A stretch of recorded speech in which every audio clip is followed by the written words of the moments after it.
ทำผู้สาวบ่มีน้ำอยู่ในเฮือนก็ต้องไปอาบคือเจ้าแล้วเนาะส่วนลายผู้สาวเขตชนบทเวลาอาบน้ำนี่ต้องเอาก้อนหินก่อนเด้มาขัดแขนมาขัดขาทำไม่ได้คัดก็คือเขาเวลานอนบ่ม่วนบ่หรือว่าจึงได้คันบ่เขาเคยเนาะ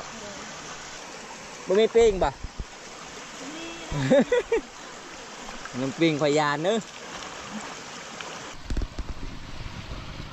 ส่วนลายก็เจ้าใส่แล้วแบบนี้เลยทุกคน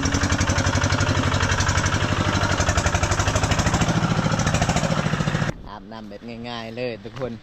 เวลาไปอาบน้ำบ่มีผ้าเช็ดตัวแต่งตัวชุดๆแบบนี้เลยคำพูบาวมาหาก็คือแบบนี้เลยเนาะงานแบบธรรมศาสตร์เลยทุกคนเลยก็เบิ้งวิถีชีวิตน้องไปอาบน้ำกับโคตรไก่เลยแต่เฮือนน้องเพราะว่าเฮือนน้องกับบ่มีน้ำอาบเป็นเมื่อวานนอกสุดในเมืองน้องเฮาพี่น้องบ้านนอกบ้านนากัดฝนเบิ้งขนาดเฮาย่างมันก็สิลำบากเลย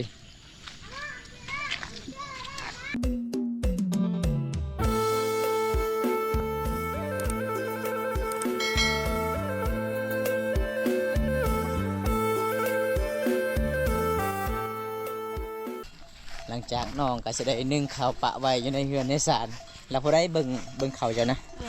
ไอ้ไฟเนาะตอนนี้น้องสาวเพิ่นก็จะได้ไปอาบน้ำเลยทุกคนไปอาบน้ำบนจุดที่น้องดำรงชีวิตแต่ละมื้อที่น้องไปอาบน้ำย่างไปด้วยตลอดเลยบ่หมู่แบบเพื่อนเฮาบ่มีน้ำเจาะเนาะเบิ่งเส้นทางที่น้องไปอาบน้ำทุกคนโคตรไกลเลยเป็นห้วยที่เขาเจ้ามาในเมืองนองก็จะได้เห็นห้วยที่เขาเจ้าอาบเลยทุกคน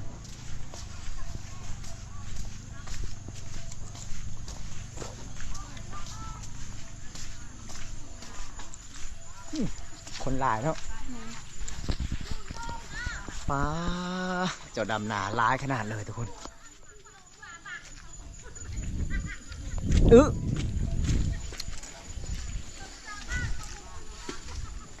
เขาเจ้าจ้างมาเขาเจ้าดำนาคือหลายแท้จ้างเนี่ยเอาให้งานเนี่ย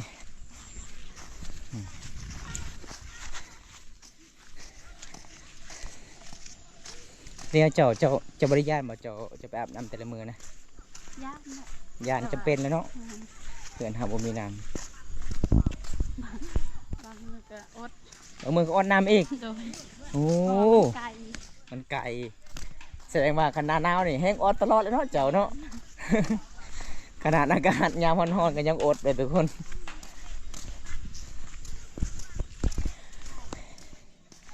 น้ำที่น้องไปอาบพูดทางพูนเลยพี่น้องหมู่บ้านนี้อันนี้จะเป็นบ้านคนทั้งนี้ก็จะหากระหมาแต่ดำนาเมื่อนี้ก็คือเขาจะดำนากับโคตรหลายเลยจะมาจ้างแน่เอางานกันแน่เส้นทางนี่เป็นเส้นทางเขาไปเอาน้ำกินบ่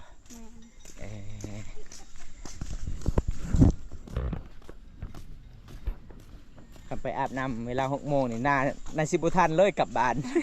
ขับไม่รีแต่คนตัวนี้กะ5 โมงแรงแล้วมันก็สิขับมาสิมื่นแล้วเพราะว่าอย่างแต่เฮือนน้องจุนหอดน้ำกะประมาณ800 กว่าเมตรทุกคน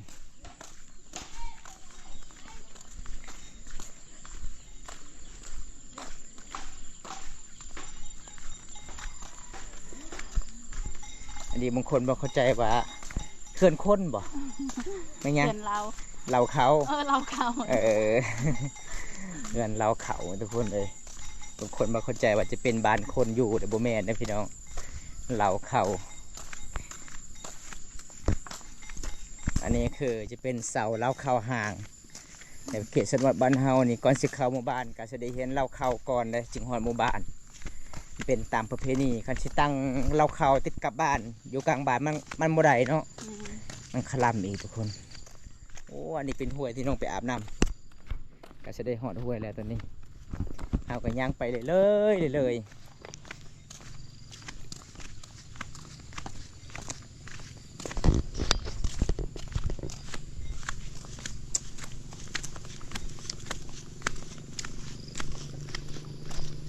เอาบ่มักสีดานแปะจ้าเลยเป็นว่าบอกกินแล้วมักสีดาให้คุยกินผู้เดียวโลด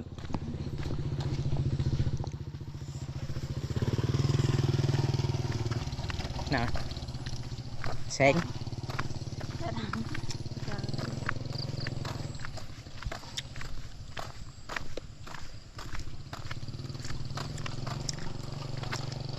ตอนเจ้าไปเห็นงานตะกี้ตอนไอมาไปยิงนกอยู่นี่หลายขออาบน้ำเต็มผู้สาวยามหนึ่งเลย เดี๋ยวว่าเดี๋ยวนี้เขามีแกมีน้ำเจาะด้วย น้ำเจาะเลยเนาะเจ้าบ่อาบเลยเนาะใครสิอาบน้ำแบบนี้ เดี๋ยว โอ้มีสะดุ้งซ้อนอยู่นี่งามเลยเจ้าแก้วสะดุ้งอาบอยู่ไสทางพุ่งขออาบ ปิดไปยิ้ม ตะกี้เด้ เดี๋ยว เออ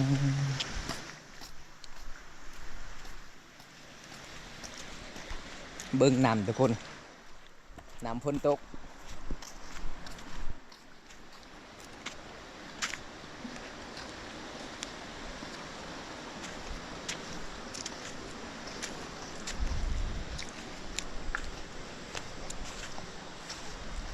พอได้เอาเมียพอมังกรต้องอาบน้ำห้วยเด้อ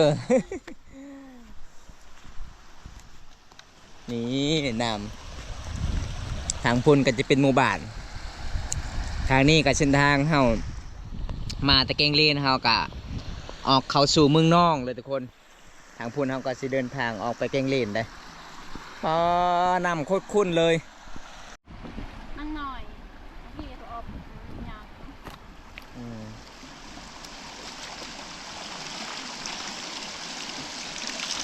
ลำบากน้องบ่มีคุเนาะคุกับบ่มีน้ำอยู่เฮือนกับบ่มีต้องไปอาบน้ำห้วยแบบนี้เลยทุกคน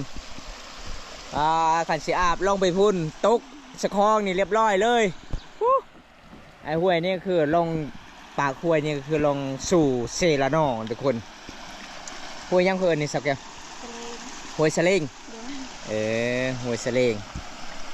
ห้วยสะเลงไม่แม่นห้วยมาจากบ้านช่วงบ่ห้วยสะเลงทุกคนทางพุ่นหมู่บ้านเด้อ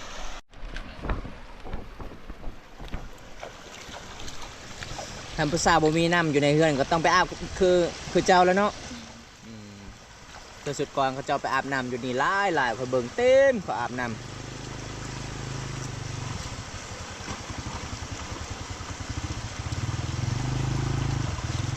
บาอาบน้ำ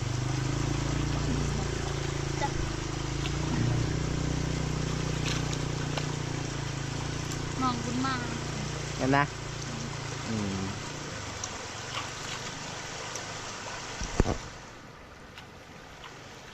ส่วนลายผู้สาวเขตชนบทเวลาอาบน้ำมันต้องเอาก้อนหินก่อนเด้อมาขัดแขนมาขัดขาทำไม่ได้ขัดก็คือเขาเวลานอนบ่ม่วนบ่หรือว่าจังได้คันบ่เขาเคยเนาะเขาซินแล้วทุกคนต้องขัดขาแบบนี้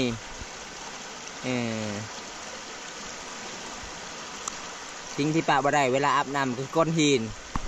กันบุมีสบู่กับยามีแต่ก้อนหินกันแล้ว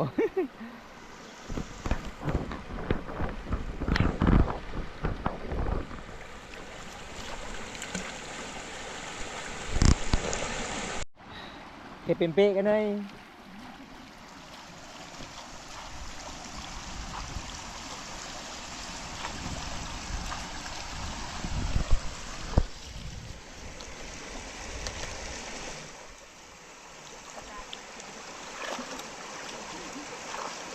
บ่มีปิ้งป่ะ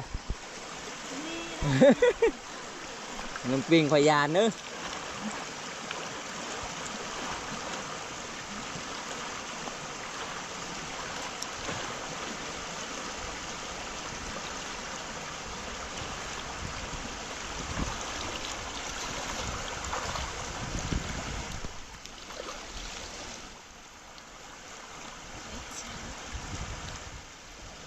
รู้ตักเนี่ยกีตาร์เนี่ย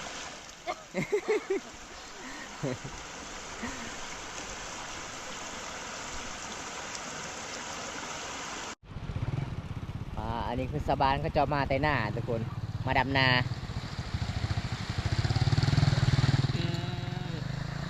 ขับบี้สะพานนี่กับเจ้ากาสิไปบ่ไรออกนาออกสวน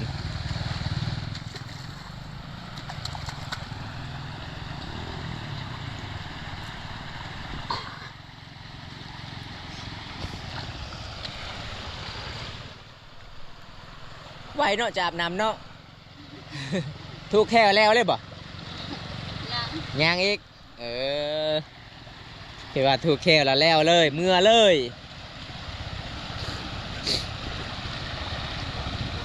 วิวธรรมศาสตร์ในหมู่บ้านของน้องชาวบ้านมาแต่หน้าแต่สวนดำรงชีวิตผู้สาวย่านยังปีผู้สาวเห็นปีนจับรถผมก็เป็นผู้สาวนะ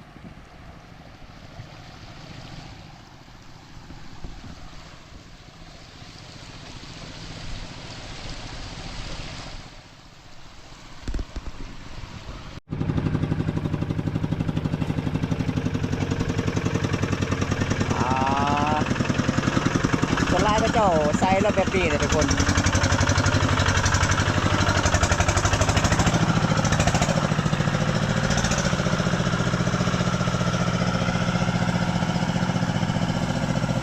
งเนาะรถอันนี้เนาะ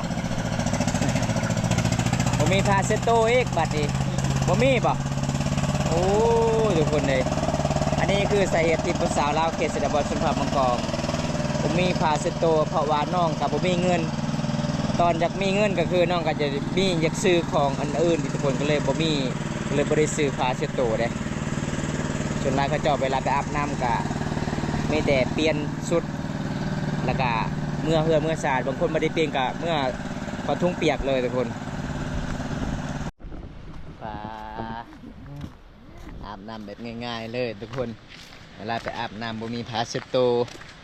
แต่งตัวชุดๆแบบนี้เลยคำพูบาวมาหาก็คือแบบนี้เลยเนาะงานแบบธรรมศาสตร์เลยทุกคนเลยไปเบิ้งวิถีชีวิตน้องไปอาบน้ำกับโคตรไก่เลยแต่เฮือนน้องเพราะว่าเฮือนน้องกับบ่มีน้ำอาบบ่มีน้ำเขาเจ้าเจาะอยู่ในเฮือนในสระบ่มีเงินบ่มีคำทุกคนน้องก็เลยดำรงชีวิตตามห้วยหองน้องเบิ้งเป็นน้ำก็คือโคตรขุ่นคนอื่นไม่เคยอาบบ่ได้เนาะบ้านเฮาเคยอาบแบบนี้ก็จะเป็นอาบบ่มีน้ำทุกคนเลยขันน้ำอันนี้แห้งก็คือไปอาบน้ำศิลาน้องบ่แม่นช่วงนี้น้ำศิลาน้องใหญ่ก็เลยอาบบ่ได้ไผๆก็ญาติเหมือนอันน้องเห็นปลาอาบตัวบักใหญ่ทุกคนเลยซ้ำขุพี่น้องแล้วน้องก็เลยญาติลงศิลาน้องเลยตอนนี้วันเฮาก็สิได้กลับบ้านเพื่อสีหอดเพื่อนน้องกลับไม่ได้ง่ายทุกคนพูดเพื่อนน้องไกลขนาดเลย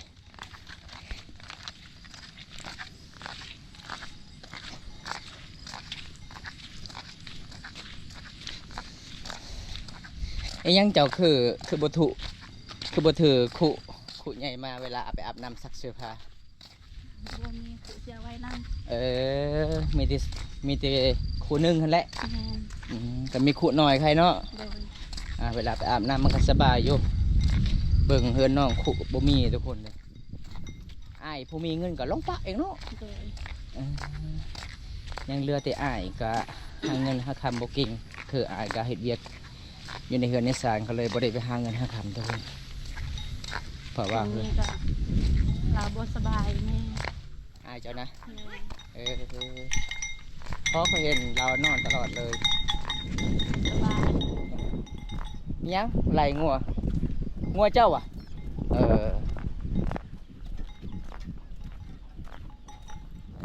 ไปถ่ายหนังตลอดเดี๋ยวนี้นะแต่ว่าซื้อยาแล้วไม่ได้ไปกวดห้องหมอบ่ไปแล้วแต่ว่ายังบ่เศร้าเขาว่ายังพยานยังเขาว่ามีแต่เจ็บท้องก็บอกนะวันเรากินส้มลายบ่ได้กินมันเป็นฤดูในหน้าฝนเนาะบางคนก็เจ็บเป็นบัดเจ็บคอเจ็บแอวละลายคือเสาโทเจ็บแอวจมูกตัน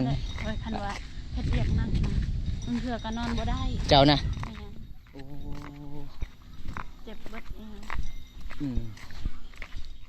คือคอยกันให้เวียกนักเจ็บคอนอนบ่ได้อันนี้น้องก็จะได้เล่าแบบวิถีชีวิตน้องทุกคนเวลาน้องเห็นเวียกเห็นงานในหน้าฝน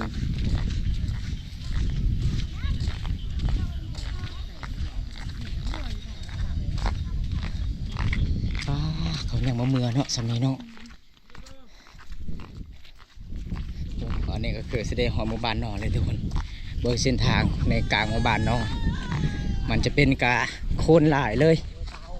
เป็นหมู่บ้านนอกสุดในเมืองน้องเฮาพี่น้อง บ้านนอกบ้านนาคือแบบนี้นะทุกคนเลยในหนาพลเราเดินทางก็สิลำบากตอนนี้ประมาณ6 โมงแรงเลยเด้อพี่น้องเพราะว่าบำตากะสิได้ไปตามติดวิถีชีวิตน้องบำตากะสิได้เมื่อบ้านคือกัน แต่บ้านน้องหาบ้านบำตาประมาณ15 กิโลเดินทางไกลเลยคันในหนาอากาศร้อนก็ไปสบายอยู่ทุกคนในหนาอากาศฝนเบิ้งขนาดเฮาย่างมันก็สิลำบากเลย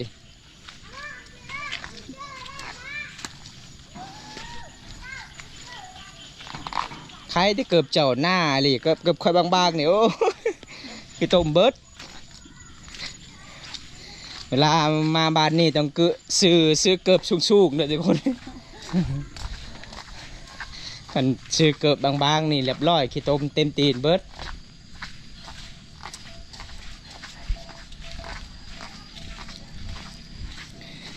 บรรตากะสิได้ตามติดวิถีชีวิตน้องก็คือประสงค์น้องฮอดเฮือนฮอดศาลคือเก่าจีน้อยไอ้พ่อยแม่เพิ่นว่าไปไสลูกสาวคอยคือบ่ฮอดเฮือน ตอนไปเลยเห็นไปกับบาวบุญตาพอตอนมาเราบ่เห็นเลยประสงค์น้องฮอดเฮือนก่อนทุกคนมันไก่เลยพี่น้องเอ้ย เชื่อสิหอดเดือนหอด ฮอดอีกแล้วเพื่อเสียงฮอดเฮือนเจ้าเฮือนน้องนอกจากบ้านเลยมะพร้าวไผ่ตกเนี่ยเก็บเลยไหม กินโมได้ป่ะมันบ่มีน้ำ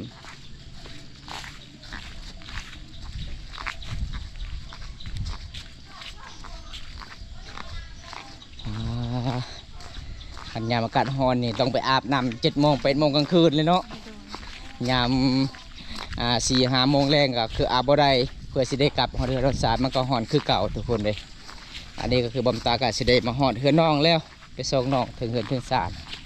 บำตากะสิได้กลับบ้านคือกันทุกคนเลยวันนี้ก็ขอขอบใจทุกคนที่เข้ามาติดตามรับชมขอให้อยู่ดีมีแห้งสุขหมู่สุขบอนสุขคู่สุขคนว่าจะเป็น FC ในประเทศและต่างประเทศเด้อบ๊ายบาย FC เด้อเจ้าแก้วบ๊ายบายนี่ทุกคนบำตาก็สิได้กลับบ้านคือกันแล้วพี่น้องเลยจังใดบำตาก็สิได้ปิดคลิปไว้สักนี้ก่อนมื้อนี้ก็อัปเดตวิถีชีวิตน้องมื้อนี้ก็คือบำตากะมาเอกเป็นมื้อที่2เมื่อวานนี้บำตากะสิได้มาสวัสดิ์บุญให้ผู้ใหญ่ใจดีจากประเทศไทยเพราะว่ามันค่ำน้องก็สิพาบำตาไปเบิ่งวิถีชีวิตน้องเวลาก่อนไปอาบน้ำกะมันค่ำก็เลยบำตาก็บ่ได้อัปเดตทุกคนมื้อนี้บำตามาอีกคือเก่าตอนนี้เวลาประมาณ6 โมงแรกเลยบำตาก็สิได้เมื่อบ้านคือก่อนแต่บ้านน้องหาบ้านบำตาประมาณ15 กิโลทุกคนเดินทางนะพลมันสิลำบากเอาคลิปหน้าพบกันไหมขอเก่าคำว่าสบายดีทุกคนบายบายบันส่วนไปกันเด้อบ๊ายบาย